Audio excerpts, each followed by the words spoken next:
네, 반갑습니다.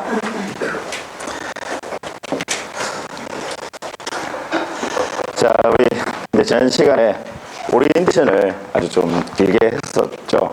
네, 여러분들이 이제 공부 방법론에 대해서 좀 집중적으로 말씀을 좀 드렸었고, 그래서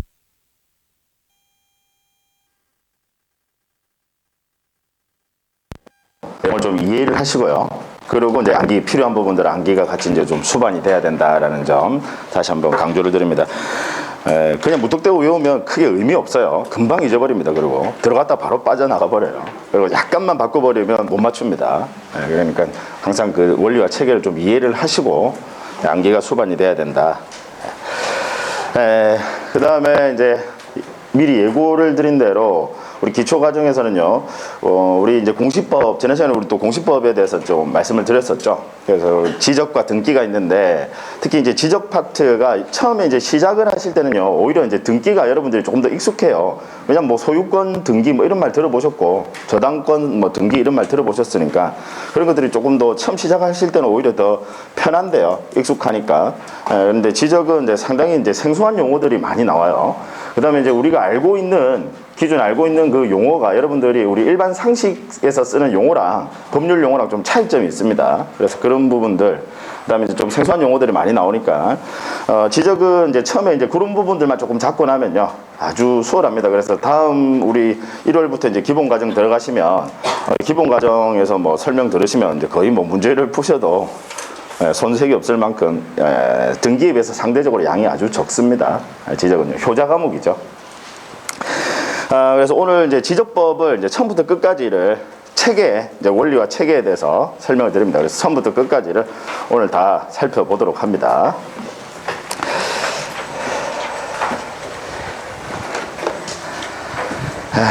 마스크를 끼니까 숨이 잘 안 쉬지네. 마스크가 너무 강력한 것 같은데.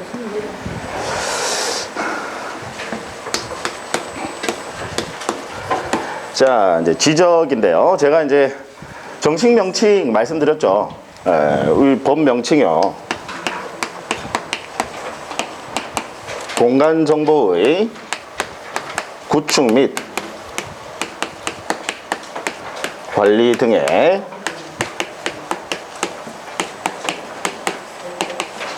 관한 법률. 말도 길다, 그죠? 지난 시간에 이 법 명칭의 그 연역에 대해서도 말씀을 드렸습니다. 왜 이제 지적법이 있었고요. 과거에 지적법이 있었고, 그 다음에 이제 바다. 그죠? 대한민국 영역에는 이제 바다 영해. 그래서 바다에 대한 이제 수로조사법이 있었는데, 그 두 가지가 이제 대한민국의 이제 영역이라는 점에서는 공통점이 있어서 이 두 가지를 하나로 흡수 통합을 합니다. 그래서 이제 법 이름을 공간 정보의 구축 및 관리 등에 관한 법률로 법 명칭을 이제 개칭을 했고요. 다만 이제 우리 시험은 우리는 바다는 중개하는 거 아니다, 그죠? 당연히 뭐 바다를 중개하실 일은 전혀 없습니다. 그래서 바다는 아예 우리 시험 범위에서 제외가 되니까 우리 공인중개사법 시행령에 그 시험 범위를 열거하고 있습니다.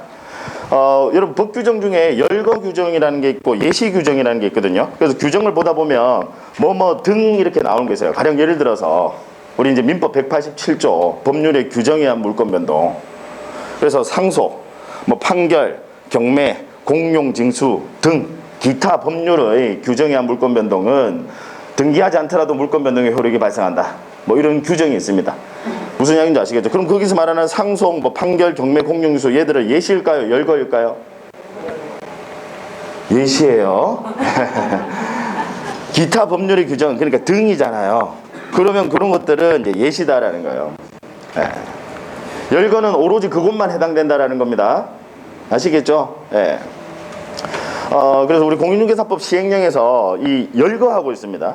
그러니까 그것만 시험에 나온다라는 거예요. 그래서 자칫 여러분들이 이제 혼자 공부하시다가 시험 범위에 벗어난 부분들까지도 공부를 하실 수가 있어요. 혼자 공부하시다 보면. 그래서 제가 시험에 나온다라는 부분만 시험에 나오고, 그 다음에 특히 제가 강조드리는 부분을 위주로 해서 공부를 하셔야 됩니다. 늘 강조를 드리지만 객관식 시험은 하나를 알더라도 정확하게 아는 게 중요하다. 이것저것 뭐 조금씩 많이 아는 거 그게 중요한 게 아니다. 이것저것 뭐 조금씩 해서 많이 알면 시험장에 가면 뭐 시험 지문 5개가 전부 다 앞면이 있어. 반드시 틀립니다. 그러면 그 문제는 차라리 아예 모르면 찍으면 확률 5분의 1인데 앞면이 있으면 반드시 함정에 빠져요. 그래서 제가 강조드리는 부분을 위주로 보셔야 됩니다. 자, 그러면 이제 지적이라는 게 우리 공간정보법에서 이걸 이제 줄여서 일명 공간정보법이라고 합니다. 이 공간정보법 중에서 이제 지적만 시험에 이제 출제가 되는데, 이 지적의 정의가 뭐냐면, 지적의 정의가요, 토지 표시를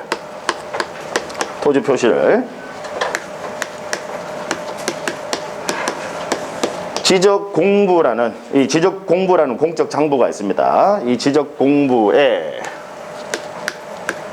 등록, 즉 공시하는 것을, 이걸 지적이라고 합니다.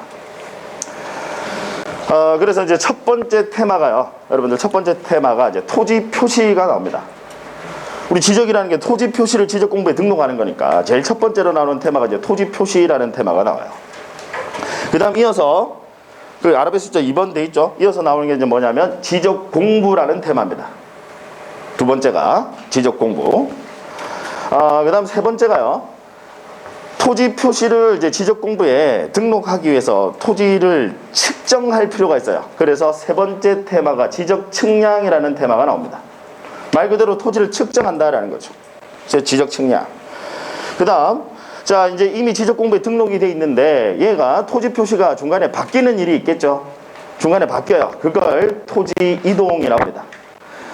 그 4번에서 보이십니까, 여러분? 토지 이동. 토지 이동이라는 게 이제 조금 이따 설명을 드리겠지만, 거기서 이자는 옮길 이자가 아니라요, 다를 이자입니다. 다르게 바뀐다라는 뜻이에요. 토지가 움직이는 거 아닙니다. 이동.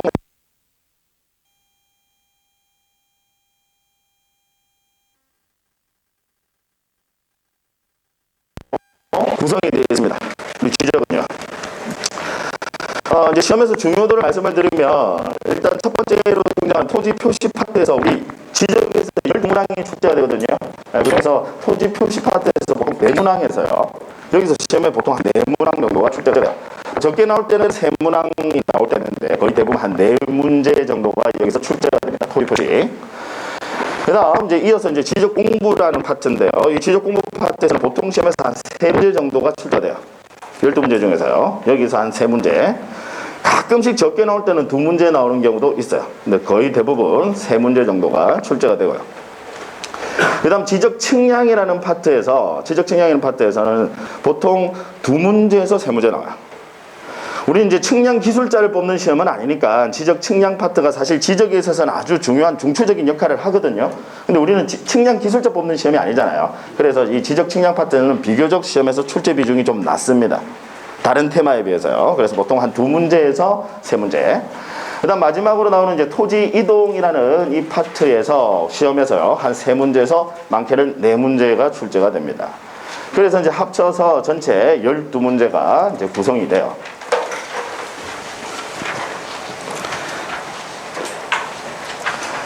자, 그러면 먼저 토지 표시. 제가 이제 지난 시간에 이제 말씀을 드렸었는데, 우리 지적이라는 제도가 제도의 취지가 뭐였죠? 왜 굳이 국가가 이렇게 토지 표시를 왜 지적 공부라는 공적 장부에 등록 공시하도록 하느냐? 그 제도의 취지는요, 세금을 부과하기 위함이다라는. 첫 번째 목적은요, 세금 부과하는 게 그 목적이에요. 그래서 자, 이 토지 표시, 여러분 여기서 먼저 이해를 하셔야 될 것은, 이 토지 표시라는 게 권리관계입니까? 아니면 사실관계, 팩트입니까? 사실관계다.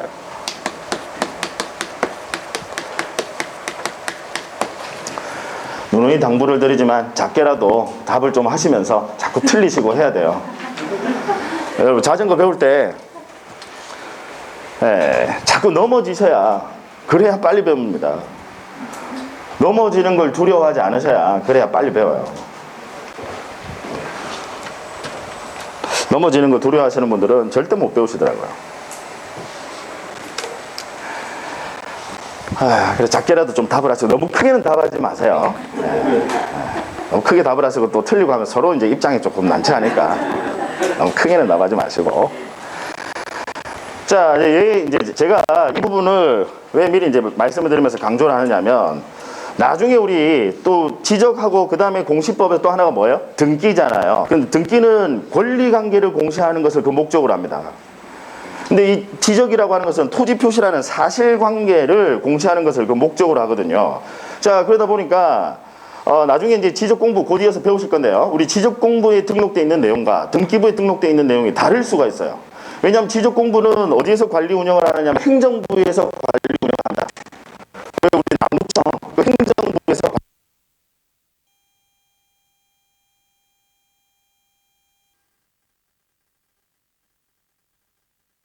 문제가 알 수 있어요. 그래서 확고한 우리나라 대법원 판례입니다. 자, 만약에 토지 표시가 등기부와 지적 공부가 토지 표시가 불일치한다. 둘 중에 어느 게 우선할까요? 토지 표시가 불일치한다. 예를 들어서 대장에는 면적이 70제곱미터라고 되어 있는데 등기부에는 등기부에도 면적 나와요. 면적이 80제곱미터라고 되어 있습니다. 어느 게 우선할까요? 네, 지적 공부가요. 왜? 지적 공부는 이 토지 표시 사실관계를 공시하는 것을 그 목적으로 하니까 만약에 서로 간에 불일치가 있다면 당연히 지적 공부가 우선한다는 거. 이해하시겠죠? 네, 그래서 자, 중요한 부분입니다.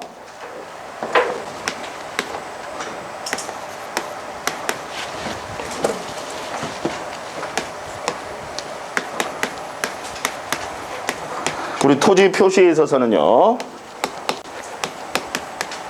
지적 공부와 등기부가 만약에 서로 불일치하더라. 그러면 어느 게 우선한다라고요? 지적 공부가 우선한다. 그 다음, 만약에 권리관계. 자, 이제 조금 이따 또 설명을 드리겠지만, 우리 지적 공부에도 다른 권리관계는 안 나오지만 소유자는 나와요. 왜냐면 세금을 부과하는 게 그 목적이니까. 지적 공부에는 다른, 예를 들어 저당권자 지적 공부에 나오지 않습니다. 오로지 소유자는 나와요. 그러면 역시 소유자가 서로 불일치할 수도 있다, 그죠? 종종 있습니다. 지적 공부에 있는 소유자와 등기부에 있는 소유자가 불일치하는 경우 종종 있어요. 그러면 둘 중에 어느 게 우선한다? 등기부가 우선한다라는 게 확고한 대법원 판례입니다. 그래서 기본적으로 여러분들 이 개념 가지고 이 공시법을 공부하실 때는요, 항상 이 개념을 머릿속에 꼭 잊지 않으셔야 됩니다.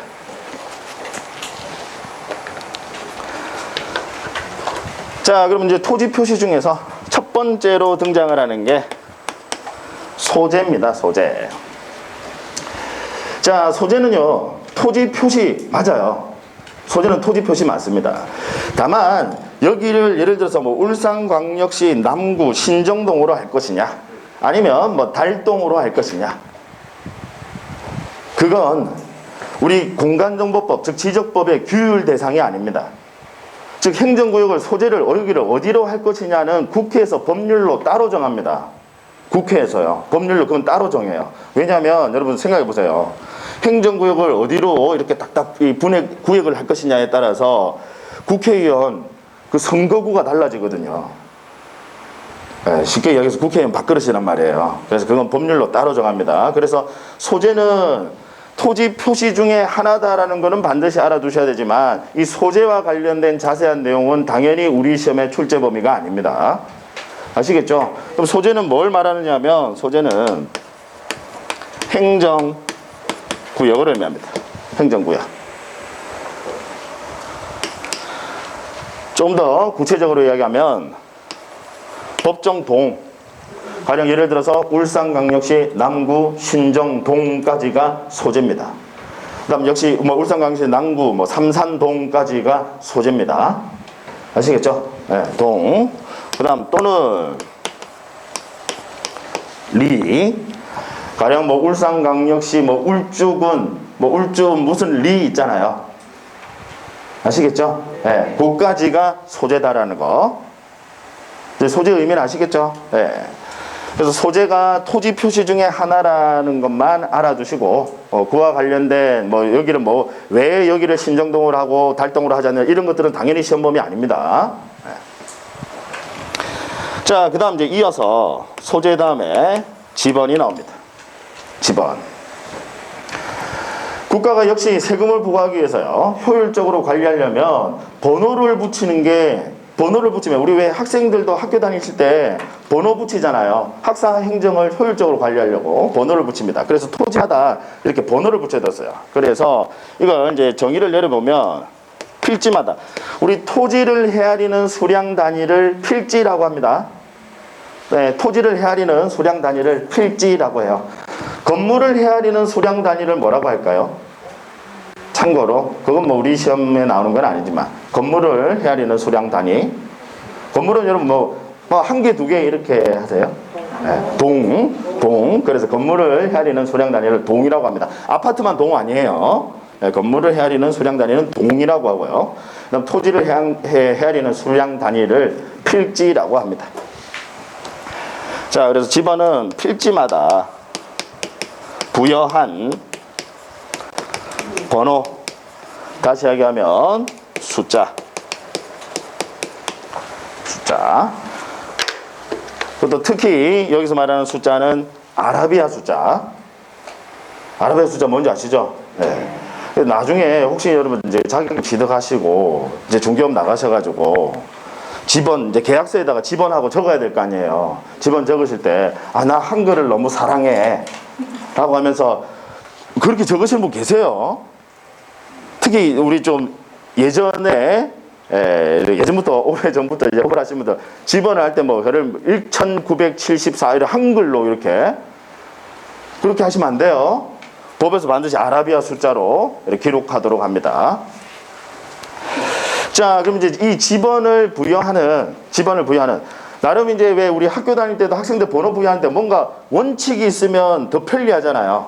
아무데나 무작위로 예를 들면 뭐 일찍 온 사람 네가 1번, 늦게 오면 2번 이게 아니라 뭔가 원칙이 있으면 편리해요. 그래서 우리 학교 다닐 때는 주로 어떻게 했었나요? 그죠? 키가 큰 사람이 1번 또는 어떤 학교는 보면 키가 작은 사람이 1번. 그죠? 뭐 그렇게 하기도 했었고요.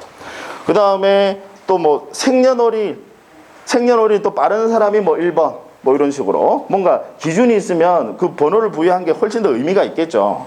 자, 우리 이제 토지는 필지를 부여할 때 어떻게 이제 지번을 부여하느냐면 번호를 부여하느냐면 자, 알아두셔야 됩니다. 북서기본법이라고 해요. 북서기본법. 자, 표현이 조금 생소하시죠? 북서기본법의 기본이라는 게 지번을 시작한다라는 뜻이에요. 지번을 시작한다. 시작하는데 어디서 시작하느냐? 북서에서 시작을 한다라는 거. 그래서 이걸 북서기본법이라고 합니다. 즉 왼쪽 위에서 오른쪽 아래 방향으로, 즉 북서에서 어떻게 남동 방향으로 순차적으로 지번을 부여한다라고 법에서 규정을 두고 있습니다. 그래서 지번을 부여할 때는 그 하나의 행정구역, 그 동 또는 리, 얘가 하나의 지번 부여 지역입니다. 요 동 또는 리가 하나의 지번 부여 지역이고요. 그다음 그 어떤 동이 있으면 예를 들어 신정동이 있으면 신정동의 왼쪽 위에서부터 오른쪽 아래 방향으로 순차적으로 1번, 2번, 3번, 4번에서 지번을 부여해 나간다. 의미 아시겠죠? 네. 그 다음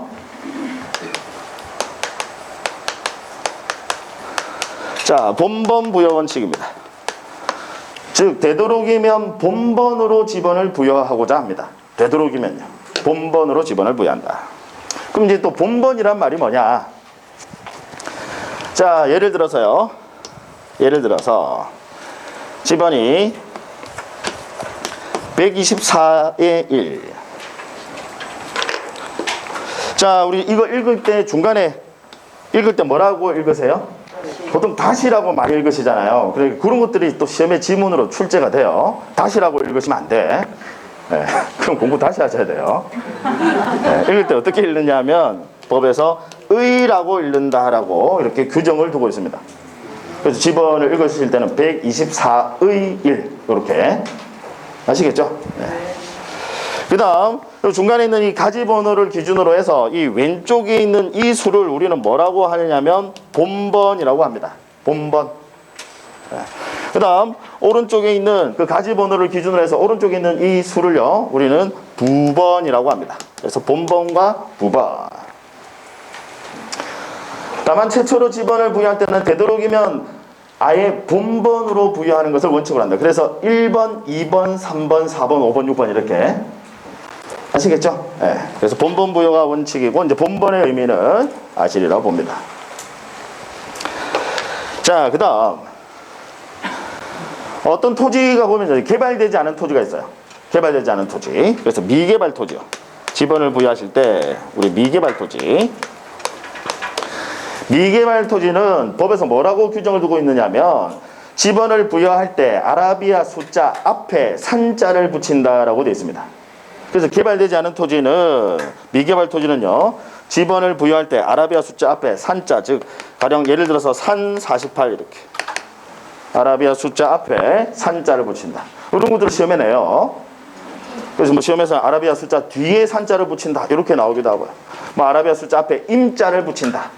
왜 우리 임야할 때 있잖아요. 그래서 임자를 붙인다 이렇게 틀린 지문으로 나오기도 합니다. 이해하겠죠? 자, 그래서 우리 이제 지번의 그 부여에 대해서 간단하게 좀 살펴봤습니다. 그 다음 이제 토지 표시 중에서 세 번째로 나오는 게 지목입니다. 지목.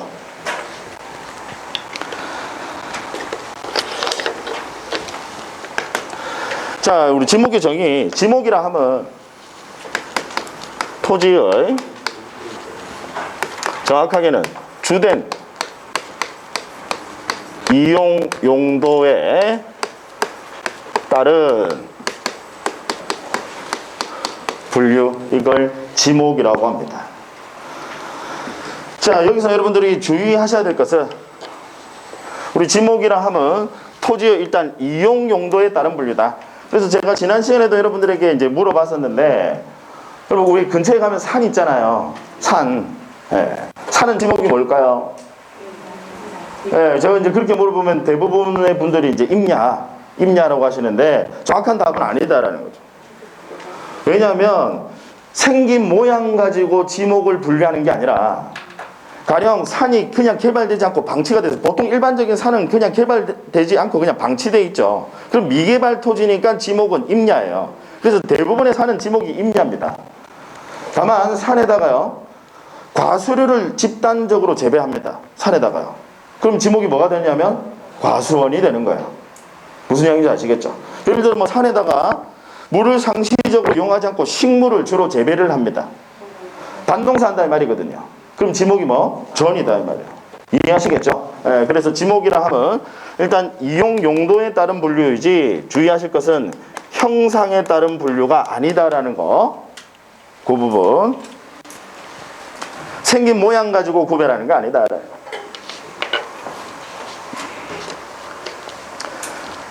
자, 그 다음. 자, 이제 이런 경우가 있어요. 예를 들어서, 반동사를 합니다. 반동사. 즉, 물을 상시적으로 이용하지 않고, 식물을 주로 재배를 합니다. 그 반동사라고 하죠. 그럼 지목이 아까 뭐라고 그랬어요? 전이다, 그죠? 전. 자, 겨울철이 돼서 농사를 안 해요. 겨울철이 돼서 이제 농사를 안 해. 그래서 거기다가 뭐 물건을 좀 쌓아두세요. 그럼 우리 법에 따르면요. 실외에 물건을 쌓아두는 곳, 이건 지목을 잡종지로 하도록 되어 있습니다. 잡종지. 실외에 물건을 쌓아둔다 이 말이죠. 고물상 생각하시면 돼요. 고물상 아시죠? 네. 잘 모르세요. 네, 여러분들 뭐 눈만 보이니까 아무래도 표정을 잃는데 조금. 그리고 이제 제가 수업을 하다 보면 포커페이스를 유지하시는 분이 상당히 많이 계세요. 저랑 무슨 게임하는 것도 아니고 좀 알겠다 싶으면 약간 미소를 지으시고요. 네. 집에 가서 연습을 좀 해보세요. 약간 눈으로 미소를 좀 지으시고 좀 모르겠다 싶으면 약간 눈으로 인사를 좀 쓰시고 그렇게 강약을 좀 주셔야 그래야 제가 이 부분을 여러분들이 좀 잘 모르시는구나 하면 좀 더 집중적으로 설명을 하고 네. 강약이 있잖아요. 그래야 다시 우리 고물상 실외에 법에서는 이제 실외에 물건을 쌓아두는 곳 지목을 잡종지로 하도록 되어 있어요. 근데 제가 아까 말씀드린 대로 반농사를 하다가 나중에 이제 겨울철이 돼서 잠깐 농사를 안 하니까 거기다 물건을 좀 쌓아뒀어. 나중에 봄 되면 다시 농사할 거예요. 그럼 굳이 지목을 잡종지로 할 필요가 있느냐? 없다. 그래서 중요한 것은 지목이라 하면 토지의 주된 용도에 따라서 지목을 분류하는 것이다. 토지의 이용 용도에 따라서 분류를 한 것을 지목이라고 하는데 그것도 주된 용도에 따라서. 그래서 이걸 조금 어려운 말로 표현하면 여러분들 시험에는 이 용어가 나오는 건 아니에요. 내용이 시험에 나오는 거지. 이걸 우리는 주지목, 추종의 원칙이라고 합니다. 주지목 추종 원칙. 어떤 표현인지 아시겠죠? 주된 지목을 추종, 따른다 이 말이에요. 주된 용도에 따라서 지목을 설정하는 것이다.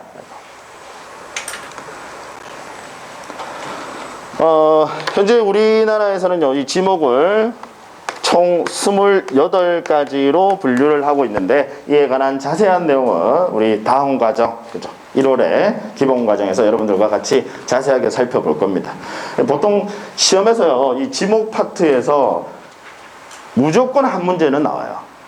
시험에서 한 문제 또는 두 문제 출제가 됩니다. 그래서 두 문제 출제도 많이 해요. 아주 중요한 부분이다. 내용은 어렵지 않습니다. 자, 그 다음 이제 토지 표시 중에서요, 하나가 면적이다. 세금 부과가 아까 목적이라고 했으니까, 가령 뭐 면적이 100제곱미터, 200제곱미터가 있다. 다른 조건은 똑같다면 당연히 200제곱미터가 세금 많이 내야 되니까, 그래서 면적을 당연히 등록, 공시하도록 합니다. 그럼 여기 이제 면적이라는 게, 면적의 정의가 뭐냐면요,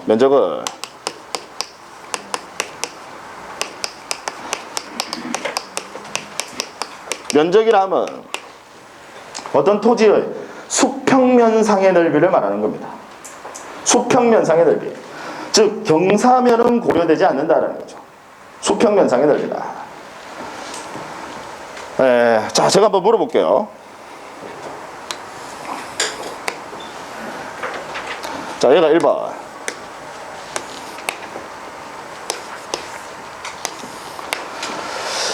자, 어떤 토지가 있는데요. 지금 1번과 2번.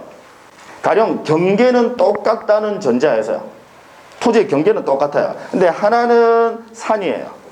하나는 산이고, 하나는 평지다 이 말이에요. 경계는 똑같다는 전제하에서요. 어느 토지가 넓을까요? 네, 같다라는 거예요. 1번과 2번의 면적은 같다라는 거예요. 가끔씩 제가 이제 실제로 저는 이제 우리 공인중개사분들을 제 일 때문에도 많이 만나봬요. 중개사분들 만나뵈면 황당한 이야기를 하시는 분이 계십니다. 물론 저한테 수업을 안 들으신 분이겠죠. 그렇게 황당한 이야기를 하시는 분은. 뭐라고 하시냐면, 산을 깎아서 평지를 만들면 면적이 줄어든다고 하세요. 그렇게 말씀하시는 분이 계시더라고요. 말이 됩니까? 아닙니다. 아니, 만약에 산을 깎으면 면적이 줄어들 것 같으면, 그분 이야기대로 한다면, 그러면 우리 공부할 필요는 뭐 있어요? 땅 하나 사가지고 포크레인 하나 장만해가지고 계속 흙을 갖다 보면 되겠네. 그럼 면적이 넓어지잖아요. 말도 안 되는 소리죠. 무슨 이야기인지 아시겠죠? 그래서 면적이라 하면 경사면은 고려되지 않습니다. 오로지 그 수평면상의 넓이다. 그게 면적이다. 일단 그 면적의 정의, 수평면상의 넓이다. 자, 그러면 이 수평면상의 넓이를 측정하기 위해서는 어떻게 하셔야 될까? 이 수평면상의 넓이니까 현실의 토지에 가서요, 넓이를 측정하기 위해서 현실의 토지에 가서 토지의 길이를 재는 순간 경사면은 고려될 수밖에 없습니다. 무슨 이야기인지 아시겠죠? 현실의 토지에 가서 줄자 들고 가서 길이를 재는 순간 경사면은 고려될 수밖에 없어요. 그러니까 면적 측정은 절대 그렇게 하는 게 아니다. 수평면상의 넓이를 측정하기 위해서는 어떻게 하셔야 되느냐? 위에서 각 수직으로 내려다본 수평면도를 작성하셔야 돼. 수평면도. 위에서 수직으로 내려다본 그 수평면도를 작성하셔야 됩니다. 그걸 우리는 뭐라고 하느냐면, 그 수평면도를 뭐라고 하느냐면 도면이라고 합니다. 그걸 도면이라고 합니다. 도면. 그래서 여러분들, 도면은 입체도 아니에요. 수평면도입니다. 위에서 수직으로 내려다본 수평면도. 그래서 면적을 다른 말로 하면 도면상의 넓이다. 수평면상의 넓이 이퀄 다른 말로 하면 도면상의 넓이다. 면적은. 절대로 실제 토지에 가서 토지의 길이를 재서 면적 측정하는 거 아니다. 그 면적을 측정하기 위해서는 일단 위에서 수직으로 내려다본 수평면도를 작성하셔야 되는데, 자, 그러면 이 수평면도를 작성하기 위해서, 즉 이 도면을 작성하기 위해서 뭘 하셔야 될까? 자, 여러분들 보고 도면 작성하라고 하면 하실 수 있습니까? 없다, 그죠? 당연히 안 된다, 그죠? 여러분들 보고 여러분들 도면 혹시 작성하실 수 있는 분 있으시면 연락 주세요. 바로 큰 돈 벌 수 있습니다. 뭘 하셔야 돼요?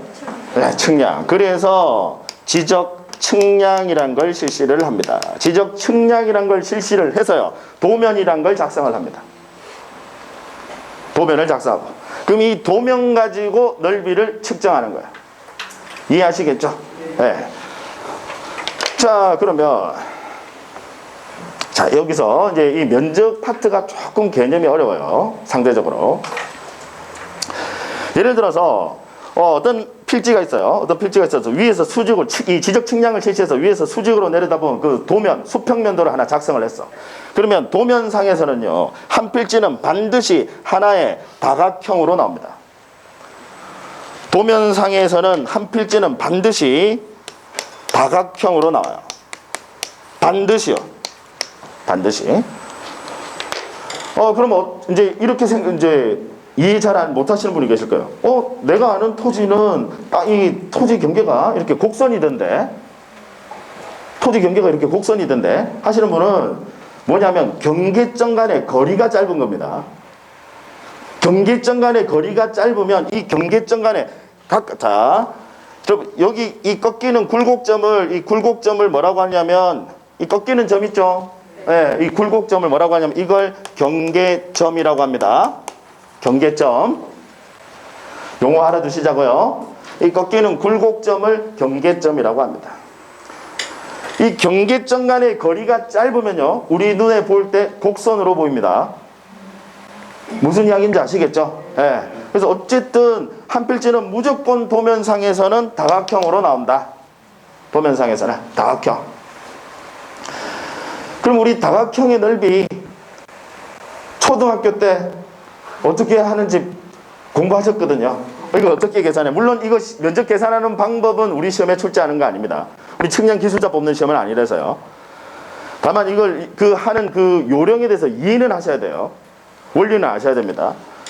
한 필지는 무조건 다각형으로 나오니까, 이게 뭐 오각형이든 육각형이든 칠각형이든 팔각형이든 무조건 다각형으로 나오니까, 이 다각형 넓이를 구하실 때는 어떻게? 삼각형으로 쪼개시면 돼. 삼각형으로 쪼개세요. 자, 그리고 얘를 길이를 잽니다. 나중에 이제 배우시겠지만 일반적인 자를 가지고 길이를 재는 게 아니라 전자면적 측정기라는 도구가 있습니다. 그래서 얘를 길이를 재요. 자, 그러면 또 여기서 하나 알아두셔야 될 개념이, 자, 우리 이제 도면을 작성할 때 실제 거리보다 당연히 도면상에는 줄이 서야 되겠죠. 그렇게 큰 종이가 없으니까. 여기까지 이해되세요? 줄이는 비율, 이 줄이는 비율을 뭐라고 하느냐면 축척이라고 해요. 그래서 축척, 자, 이 줄이는 비율, 이걸 축척이라고 하고, 가령 예를 들어서 이 축척을 우리 계산하기 좋게 1000분의 1의 축척으로 도면을 작성했다라고 가정을 해볼게요. 1000분의 1의 축척. 그럼 1000분의 1이라 하면 무슨 이야기냐? 실제 거리는 1000cm인데 도면상에서는 1cm로 나타냈다라는 뜻이에요. 이제 1000분의 1의 의미 아시겠죠? 네. 네. 실제는 1000인데 이걸 도면상에 1로 나타냈다. 자, 그래서 이 1000분의 1의 축척으로 지금 도면을 작성했어. 그래서 이걸 길이를 잽니다. 삼각형으로 쪼개서 길이를 잽니다. 가령 요 길이를 재봤더니 3cm더라. 길이가. 자로 길이를 재봤더니 3cm더라. 그 다음, 자, 여기 이 경계점, 굴곡점에서요, 수선의 발을 내립니다. 초등학교 때 들어보셨죠? 수선의 발, 이런 말. 그런 용어가 우리 시험에 나오지는 않습니다. 우리 측량 기술자 뽑는 시험은 아니지만 여러분들이 이 원리를 좀 이해를 하셔야, 그래야 다른 것들이 수월하게 이해가 되거든요. 수직으로 이제 선을 내린다 이 말이에요. 그래서 여기 길이를 재봅니다. 가령 자로 길이를 재봤더니 이게 1cm더라. 그럼 이제 면적. 자, 요 부분의 면적. 우리 삼각형은 일단 삼각형 면적 구할 때 어떻게 해요? 2분의 1. 자, 2분의 1. 일단 나누기 2하니까. 네, 곱하기. 그 다음 가령, 자, 밑변이 3cm니까 축척이 1000분의 1이거든요. 그러면, 자, 몇 cm예요? 실제 거리는? 3000cm다, 그죠? 3000cm는 몇 미터? 항상 우리는 면적의 단위는 제곱미터입니다. 그래서 미터로 다시 고치셔야 돼요. 3000cm는 몇 미터? 30m. 1m가 100cm거든요. 네, 그래서 30m입니다. 30m. 그 다음, 얘 길이를 쟀더니 1cm야. 그럼 축척이 1000분의 1이거든요. 네, 그러면 몇 미터? 1000cm니까. 무슨 양인지 아시겠죠? 1000cm니까 몇 미터? 10m. 그래서 10m. 그러면 계산하면 얼마예요? 네, 150제곱미터입니다. 그래서 삼각형 나누기 이해하니까. 이해하시겠죠? 그래서 얘 면적을 측정을 해. 똑같은 방식으로 두 번째 삼각형. 그 다음 똑같은 방식으로 세 번째 삼각형. 이해하시겠죠? 그리고 각각 합이 이 필지의 면적이다 이 말이에요. 이해하시겠습니까? 네. 그래서 면적은 우리 면적의 그 정의 개념이 우리 일반인들이 사실 처음 하시는 분들이 접근하시기가 조금 힘들어요. 여러분들 아마 지금 제 설명 들으시면 충분히 또 어느 정도는 지금 이해가 되시리라고 경험상 예상을 합니다. 그래서 다시 면적이라 함은 경사면이 고려되는 거 아니다. 따라서 위에서 수직으로 내려다본 그 수평면도를 작성을 해서 그 도면을 가지고 면적을 측정한다. 면적 측정하려면 반드시 도면이 있어야 돼요. 그 도면을 가지고 면적을 측정하고 이 도면상에서는 한 필지는 반드시 다각형으로 나온다. 반드시 다각형이다. 그럼 다각형의 넓이를 구할 때는 삼각형으로 쪼개셔가지고 각각 길이를 재시는 거예요. 이 도면 가지고 길이를 재는 겁니다. 도면 가지고 길이를 재면 이제 축척을 감안해서요. 그리고 이 삼각형 넓이, 그 다음에 2번 삼각형 넓이, 3번 삼각형의 넓이, 이 합이 이 필지의 면적이 된다는. 이해되셨죠? 네. 자, 그 다음 우리 토지 표시 중에서 이제 마지막 경계입니다. 경계. 자, 이 경계라는 게 일단 정의부터 내려볼게요. 이 경계의 정의는 도면상 경계점 간을 연결한 직선을 경계라고 합니다. 즉 경계라 하면 반드시 이 도면 어떤 한 필지가 있으면 제가 그랬죠. 한 필지는 자 측량을 하면요. 측량을 해서 이걸 도면상에 나타내는데 반드시 다각형이라고. 그래서 각각 이 꺾이는 이 점을 뭐라고 한다고요? 경계점. 그래서 경계점 간을 연결한 직선, 이 경계점 간을 연결한 직선, 얘를 뭐라고 하는 거예요? 경계라고 한다.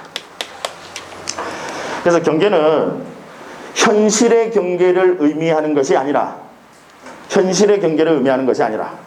도면상의 경계점 간을 연결한 그 직선을 우리는 법적인 효력이 있는, 의미가 있는 경계라고 하는 겁니다. 만약에 현실의 경계가 무조건 그게 법적인 효력이 있는 경계라고 한다면, 그러면 여러분 예를 들어서 자 지금 이웃집하고 사이에 담장을 쌓아놓고 있어요. 그 담장이 현실의 경계입니다. 현실의 경계인데, 자 이웃이 해외여행을 갔어. 한 달 정도 여행을 갔어요. 그 여행 간 사이에 담장을 철거하고 다시 좀 나한테 유리하게 좀 더 넓게 해서 담을 새로 쌓습니다. 그럼 경계가 바뀌는 겁니까? 아니다 이 말이에요. 무슨 이야기인지 아시겠죠? 그래서 경계, 우리 법적인 효력이 있는 그 경계라 하면 그 도면상에, 그래서 경계는 반드시 도면상의 경계점 간을 연결한 직선, 그걸 경계라고 한다. 특히 도면상이다라는 거 유의하셔야 되고요. 그 다음에 직선이라는 거 유의하셔야 됩니다.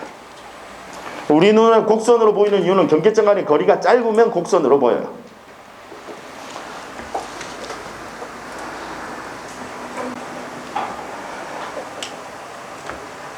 자, 그 다음에요. 지난 시간에 이제 제가 좀 설명을 드렸었는데, 그럼 최초에 우리 이제 도면 작성할 때, 이제 최초에 예를 들어서 어떤 필지가 있었어요. 그래서 그 필지가 있는데, 이제 예를 들어 바다를 매립을 했어. 바다를 매립을 하면 이제 토지가 생겼다, 그죠? 매립을 했으니까 바다는 토지 아니잖아요. 근데 매립을 해서 토지가 생겼어요. 자, 그러면 거기다가 이제 현실의 경계를 딱, 현실의 경계는 이제 뭐 생각하시면 담장 생각하시면 돼요. 담장. 또는 우리 경계점 표지라고 해서 말뚝. 그걸 우리는 현실의 경계라고 합니다. 그럼 그 현실의 경계를 기초로 해서 이제 지적 측량이라는 걸 해요. 측량이라는 걸 해서 이제 도면이라는 걸 작성을 합니다. 그러면 이제 얘가 법적인 효력이 있는 경계가 되는 거예요. 최초에 우리 도면이라는 걸 작성을 할 때는 당연히 현실의 경계를 고려해서 그걸 반영해서 도면, 측량을 해서 도면을 작성하는 겁니다. 그래서 제가 지난 시간에 그러면 이제 도면을 작성할 때 우리 경계결정 기준원칙, 예를 들어서 무슨 이야기냐면, 자, 어떤 토지를 수직으로 자른 단면도입니다. 그래서 X토지가 있고 Y토지가 있어요. X토지, Y토지. 여기에 지금 중간에 담장이 있어. 담장. 이 담장을 뭐라고 한다고요? 현실의 경계. 현실의 경계. 자, 그러면 이제 최초로 도면 작성하려고 해. 그럼 도면 작성하실 때 당연히 현실의 경계를 반영해서 이제 측량을 해서 도면이란 걸 작성하는데, 위에서 수직으로 내려다본 수평면도를 작성을 하는데, 담장이란 건 부피가 있어요, 없어요? 있어요. 근데 도면상에서는 반드시 경계는 하나의 직선이거든. 선이란 건 부피가 있어요, 없어요? 없어요. 선은 부피가 없잖아요. 그래서 이제 법에서는 이 경계결정 기준원칙에 대해서 규정을 두고 있습니다. 그래서 연적되는 토지 간의 높낮이 차이가 없을 때는 법은 항상 공평이니까 이때는 여기 있는 구조물, 담장의 중앙을 경계결정 기준으로 해서 도면을 작성하라. 의미 아시겠죠? 네. 자, 그래서 뭐 경계결정 기준원칙에 대해서는 우리 또 다음 시간에 다음 시간이 이제 우리 기본 과정에 들어가면 그 부분 지난 시간에 이제 보셨는데 그건 이제 우리 정규 과정 들어가면 이제 그때 또 자세하게 설명을 또 드릴 겁니다. 자, 그다음 여러분 신도시. 이제 신도시 하면 여러분들은 요 용어 떠올리셔야 돼요. 제가 이제 수업 시간에 신도시 하면 얘는 이퀄 체계적으로 개발이 된 토지다. 그래서 신도시 이퀄 체계적 개발. 무슨 이야기냐면 바둑판 모양으로 반듯반듯하게 필지를 새로 획정했다 이 말이죠. 반듯반듯하게. 자, 그럼 이 신도시 지역에는요, 우리 경계를 나타낼 때 이제 도면이라는 걸 작성을 하잖아요. 당연히 신도시에도 도면이 있습니다. 이 도면을 작성을 해서 이 각각의 경계점, 이 경계점을 수치까지 나타냅니다. 신도시에는요. 체계적으로 개발이 된 토지, 바둑판 모양으로 반듯반듯한 토지들은 아예 수치까지 나타내요. 그래서 X1, Y1 우리 학교 다닐 때 많이 봤었다 그죠? 이제 수치까지 나타내는데 이건 이제 무슨 이야기냐면